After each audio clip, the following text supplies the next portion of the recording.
try and work over the musicians band warming up. This is background music. Yes. And just give the...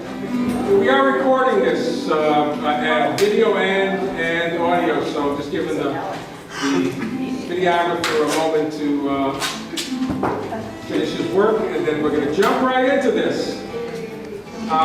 This is a special performance of the Bait and Switch Revue, which you can applaud for that.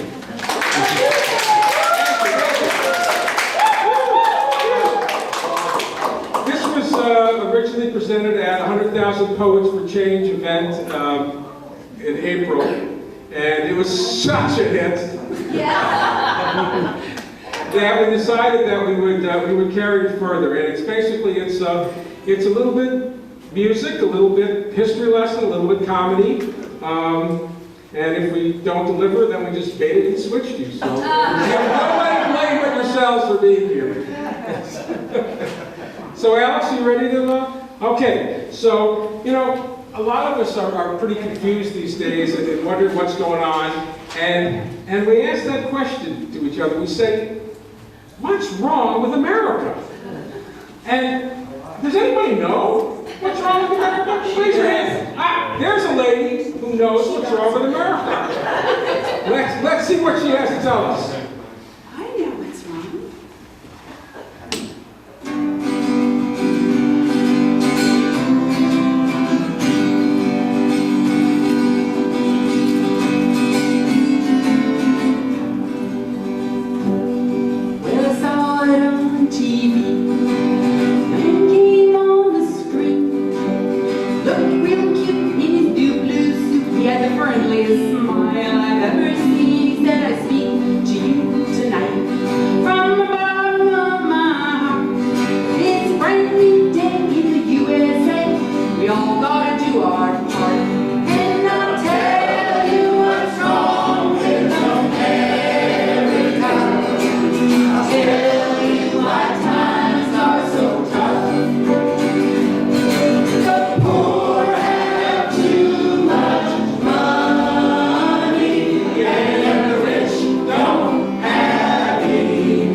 Sarcastic. How come you never believe the official story about anything?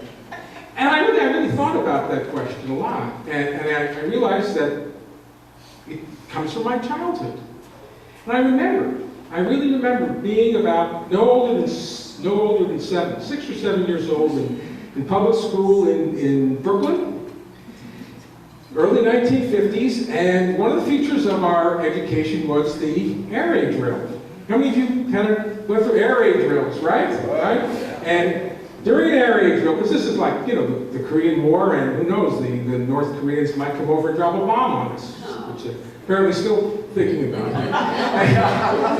and so, what did our teachers tell us to do? They told us to duck and cover, right?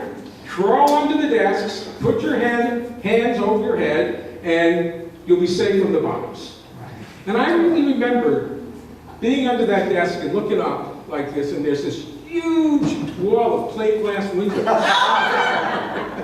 I was in that row at the end, you know, and it's huge wall of plate glass windows. And I remember thinking to myself, if a bomb drops over there, there is no way in hell that getting on this desk and covering my head like that is going to be good for anything but making it easier to kiss my ass goodbye. And then I really remember thinking, don't they know that? Doesn't the teacher know that? I mean, I'm 7 years old and I know it. You know, how come the teacher doesn't know it? And I said, well, you know, if they don't know that, then I really don't think they have much to teach me. And so it was really from that moment on that I really listened to everything that people who were supposed to know something said with, if not a grain of salt, how about just a real lot of salt? A real lot, it's well salted. So, you know, but we still, all of us want to know what's going on and try and find out what's going on. And for me, that really came through music. And I remember when I was able to move to Chicago, and so that kind of switch in my life so I can know what's before and what's after. So I was about 10 years old. I actually looked it up on Wikipedia when this song came out. And there was a song, a very popular song, that we sing here in Love Choir that was really, I believe, the beginning of my political education. And I'd like all of you to join me in just the chorus. Just gonna do the chorus of the song. Ready?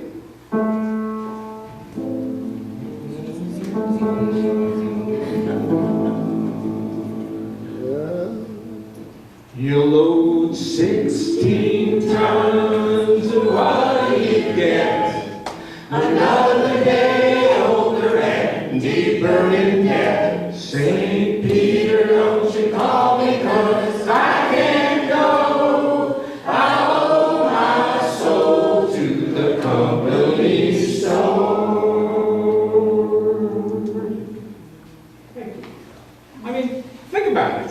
I thought about when I was 10 years old. These guys went down and worked in a coal mine all day. They went down there before the sun came up, they came out, it was dark, and at the end of the day, now, I didn't really know what 16 tons was, but I knew a ton of stuff was a lot, and this is 16 of them. So that's a lot of coal this guy dug. He spent all day doing it, and at the end of the day, he owed the company more money than he had made.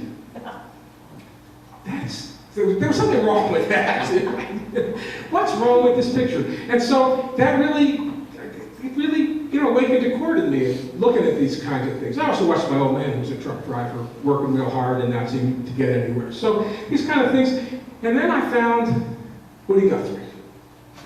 And Woody really, I mean, we started out with, you know, the kids record with I'm going to mail myself to you and take me for a ride in the car. But right away, very quickly, I got into the Dust Bowl ballads, which is probably the most important record I ever heard.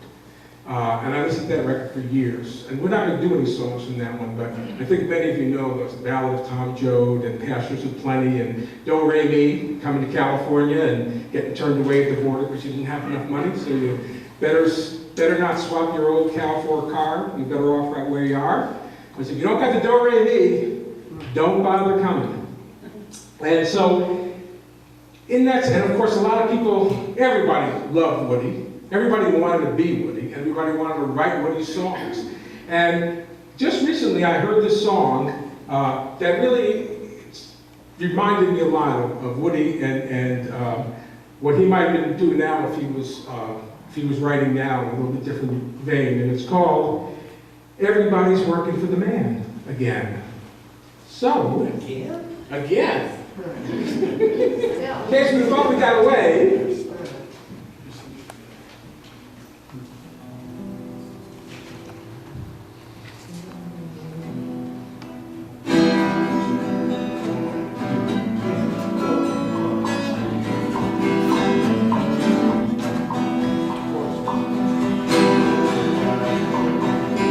Everybody's working for the man again.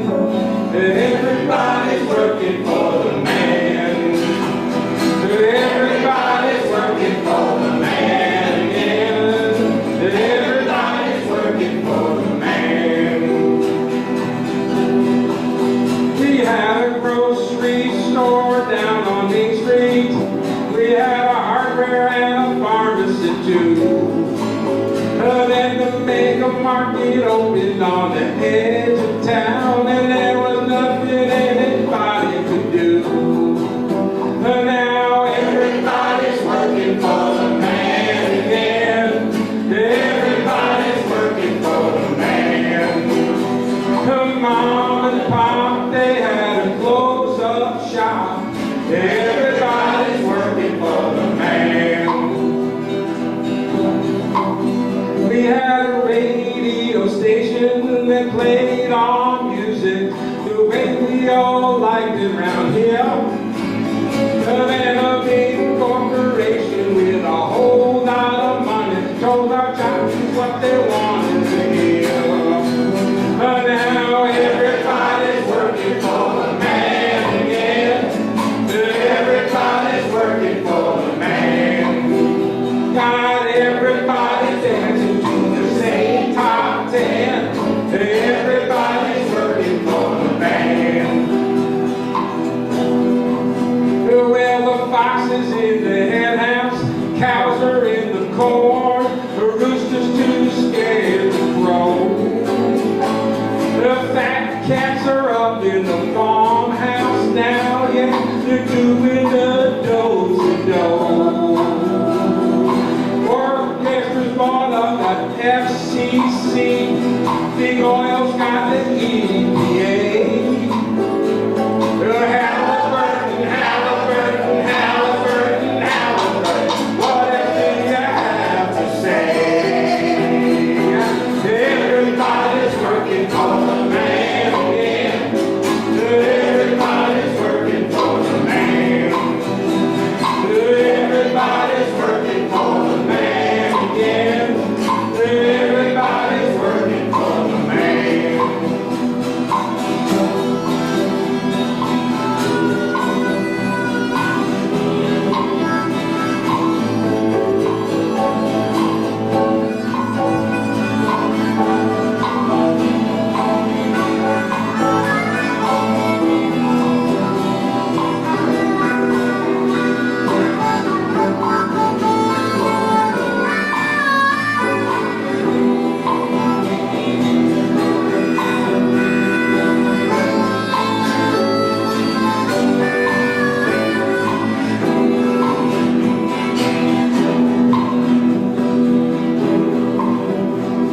The little fish are eaten by the big fish, they're swallowed up head and tail.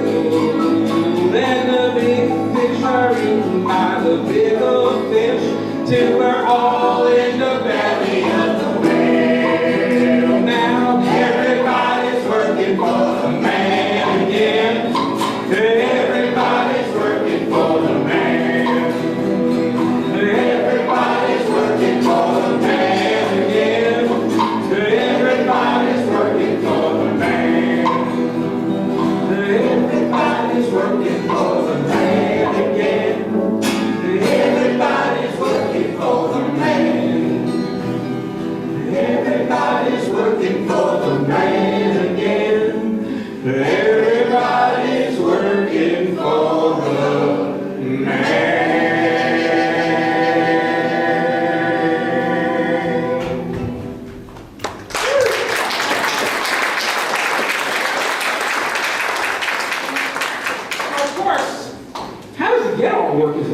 at? I mean, what happened? Well, of course, by the way, anybody know why the rooster's too scared to crow? You read about the ag-gag laws. You know, the ones that say make it a crime under the Terrorist Act to take pictures of factory farms? That rooster is definitely too scared to crow. But, you know, how we got, I mean, obviously nobody said, tell you what, we're going to let you all get lousy pay and work hard and lose your Social Security and all that stuff. Just follow us. Of course they didn't. That's where the old bait and switch comes in, doesn't it? I mean, people my age, I remember being promised flying cars. You all remember there's a man in the back still waiting for his flying cars.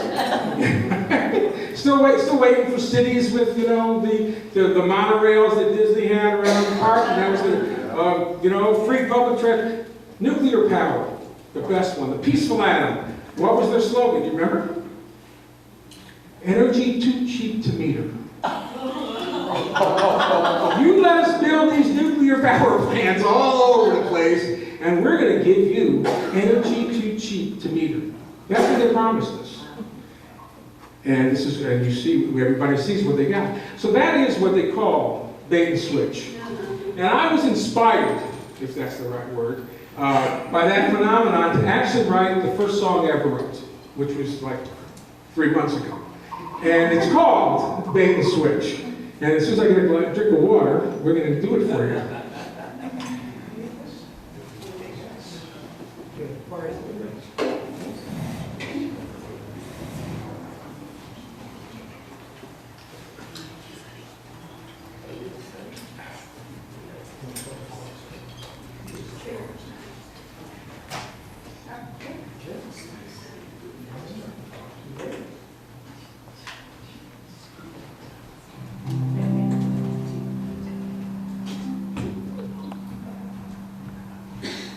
Bait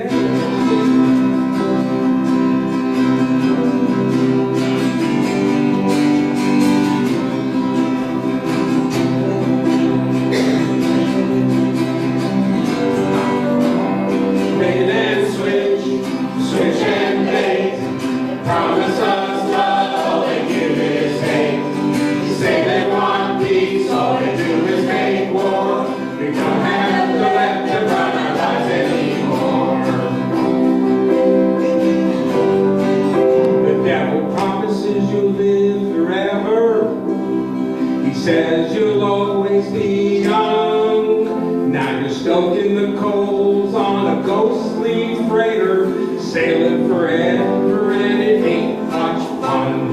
Bait and switch, switch and bait. They promise us love, all they give is hate. They say they want peace, all they do is make war.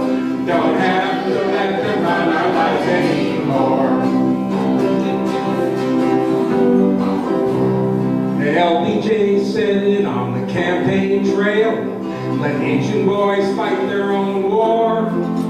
But 6 months later we were in Vietnam, dropping napalm and asking what for? The bait and switch, switch and bait. They promise us love, all they give is hate.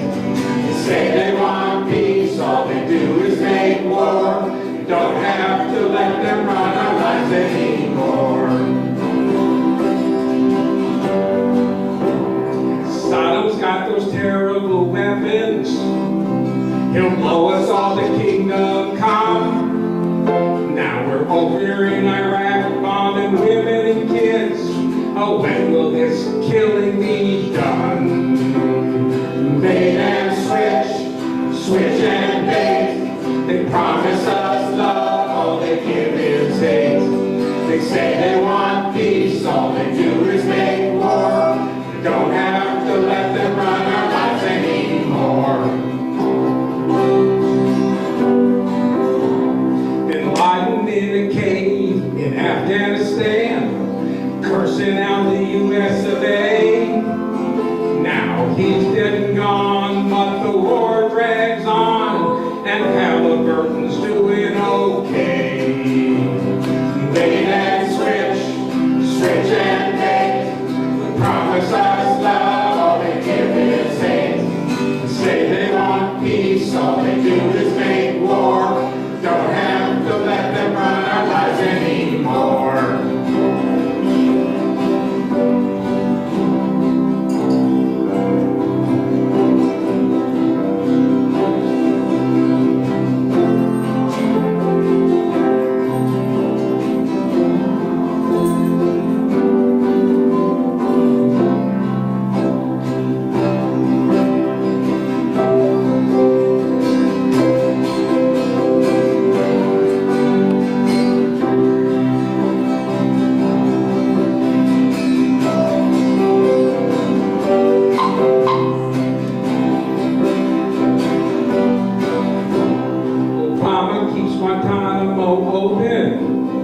Sends drones flying through the skies. If we want hope and change, it's gotta come from us. We can tell truth from lies. Bait and switch, switch and bait. We're gonna choose love and forget it.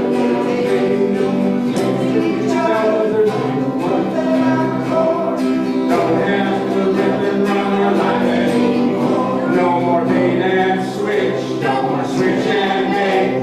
We're gonna choose love and forget about hate.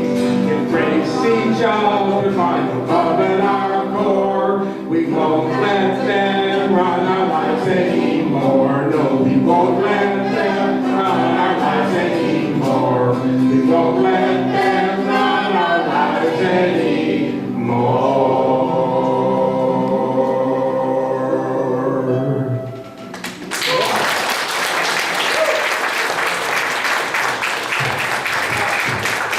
That song was written with the help of Dennis Street over there and Michael Rothenberg, the founder of 100,000 Poets for Change, who actually, they turned it into a song from whatever it was that I first came up and gave them. But you know, one of the things that's really different now than that we've realized is that, of course, the problems that we're facing, they extend way beyond energy and those kinds of things. It's a phenomenon now that we're facing about whether or not we are actually, this planet is actually going to survive. And there's a wonderful song, again, if you, that Jan Emerson is going to sing for us about that. And it's called The Party's Over. Beautiful song by Eliza Gilkinson.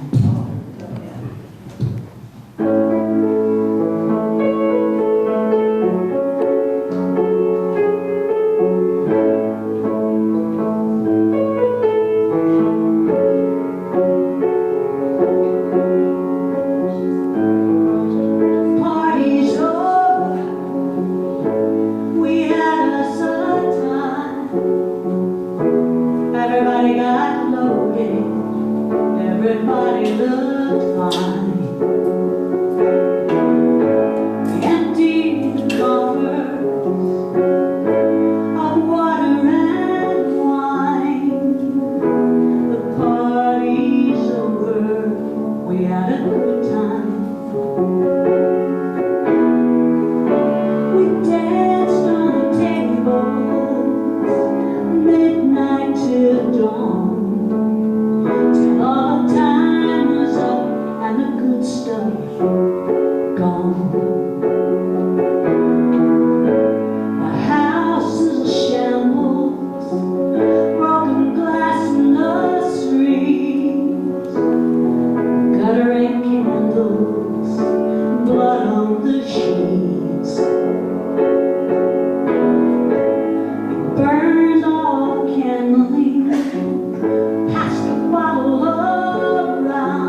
past. Left a note for the children to clean up the mess. The party's over, it was a big success. We danced on the tables, midnight till dawn, till all the time was up and the good stuff gone. The party's over.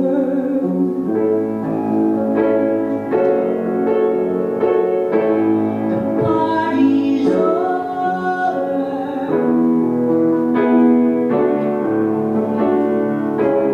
The party's over.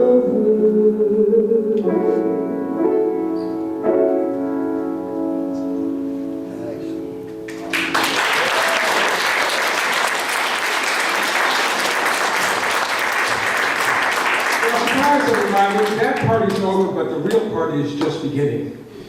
Okay, that's the party, of course, that we make for ourselves.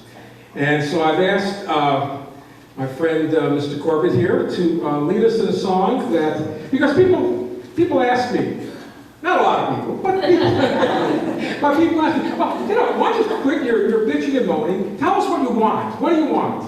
Right? What do you want? And this song, which is written by a couple of friends of Woody's back in 1948, really, for me, says exactly what I want and what I think we all want. And we heartily invite everyone here who I know knows the song to join us in this.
Thank you.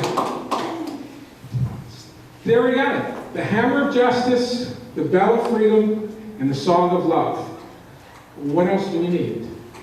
But I want to talk a couple of minutes about the way I understand that song and what it means. When I think about freedom, I think about you and me and every one of us as an individual, because that's where freedom lives. It lives in each individual human being, right? Our freedom of speech, our freedom to worship or not to worship, our freedom to love who we choose, and to be loved back, hopefully. Oh, what if you would lose it? Yes, I've been fortunate in that one, of course. But it's something that belongs to individual human beings. That's where freedom lives. All of us. Okay? And here today in the modern world, and especially where we live, it's really the freedom to control your own mind. To not have people and institutions and everybody telling you what they think you should think. Which usually turns out to be, of course, something that's going to allow them to use you in some way. Okay? So that's where freedom lives. It lives in the individual human being, and that's who it's there for. That's the bell of freedom that rings so beautifully. And every human being, we each have our own tone, our own chord that rings so beautifully. When I think about justice, well, justice is something that you have to have somebody else to have justice. You know, for yourself, you're just yourself, or you're not, but nobody cares. But justice is something that lives between people. It's in our relationships with people. And when we look at justice, we look at things like, well, how about equal pay for equal work? Does that seem like justice? You know? How about one person, one vote, and everybody's vote counts? Does that sound like justice to us? You know? A lot of you probably remember, and I'm certainly not going to sing this song, but remember that song of Bob Dylan's about William Zanziger and Kill Poor Hattie Carroll? About this rich guy in Baltimore at a hotel function, and he got pissed at something. He threw his cane across the room and he hit this maid, this African American woman who was cleaning up, and hit her in the head and killed her. And they brought him to trial, and the cops was brought in, and and he was taken to jail, and then he had a sentence. He had a trial, and the judge handed down for penalty and repentance William Zanziger with a 6-month sentence. So the idea that there's one law for the rich and one for the poor, that violates our sense of justice. So justice is something that lives between us as human beings. It lives in our policy relationships. That's where justice lives. So then we understand where freedom lives. It lives in us as individuals. And justice lives in us between each other, between ourselves and our communities. Right? That's where justice lives. So where does love live? Surprise. Love lives in the whole earth. That means it lives in the way that we treat the earth. And it lives in the way that we treat each other as we share or not share the earth. Because the only way that we can sustain the earth, obviously, is if we share it. And to me, love, that's what love is about. I mean, it's easy to say, oh, I love you, but on the other hand, give me all your money. Thank you very much. Can you loan me your car, by the way? Love really translates into sharing. It actually lives in the economy. It actually lives in economic life. That's where it's supposed to live. Is in the way that we share what's available. And we share it around the world. Doesn't necessarily mean everybody has exactly the same amount. We're not trying to do that. But that we share. That it hurts us. It hurts us to eat well when other people are hungry. Okay? That's to me is real love for other people. And I'm reminded of everybody knows Oxfam, that organization, this family relief organization. And years ago, they used to put on these Thanksgiving dinners. And everybody would pay the same amount to get in. And when you got there, you were handed a ticket. And if you got a certain ticket, well, you were up on the dais and you had an incredible meal. But that was like maybe 5% of the people or so. And everybody else spent the evening eating beans and rice down below, because that's in fact the way the world is now. That 5% of the people have as much as they want, and 1%, the famous 1%, have even more. But the rest of us are down here, getting what we can. And so if we really want to see love emerge and love become the principle of the world, it really means sharing. That's where it lives. It lives in our economic life. And if we look at, of course, at what we've got, we don't have any of those three. That's clear. And we need them all. And the other thing that we need is, of course, it's for everybody. It's not just for some of us. It's for all of us, right? I mean, it's not just for me and my family. It's got to be for everybody. It's a worldwide thing. We're globalized. And globalization really is wonderful. I mean, when we want to go out to eat, let's see, what are we going to eat tonight? We're going to eat Thai, or we're going to eat Ethiopian, or we're going to eat Chinese, or we're going to eat American, which usually translates into Italian. But, I mean, it's wonderful. The music, well, of course, especially the music, world music, all of us. I mean, the music that we listen to now, it's so different than when I was young. It's influenced from all over the world. I mean, people take things from reggae and then they mash it up. I saw those people at K. Wolf who were that incredible mix of African and Celtic. Yeah. And it worked so beautifully. I mean, it was unbelievable, right? So we have this, we can really recognize that we share all of these heritages are available to us now. It's really, the world is globalized. Whether that doesn't mean we can't eat local, doesn't mean we can't, have living local economies, but we live in a global world. And the question is, who and what forces are going to control that global world? Whether it's going to be human beings, people, or whether it's going to be big institutions. Mostly big economic institutions, but big institutions. We have the ability and the capacity to reach out to our brothers and sisters all over the world and create a new world together. And we want to close the Bait and Switch Review with a wonderful song that really speaks directly to this, and that was written by a local songwriter who isn't me. And his name is Moss Henry. And again, a lot of you know this song, so please join. Yeah, so feel free. The name of the song is One World.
hope you enjoyed it.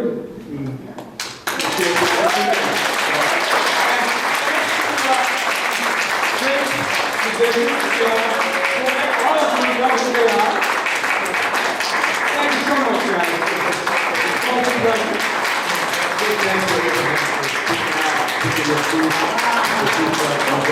Thank you.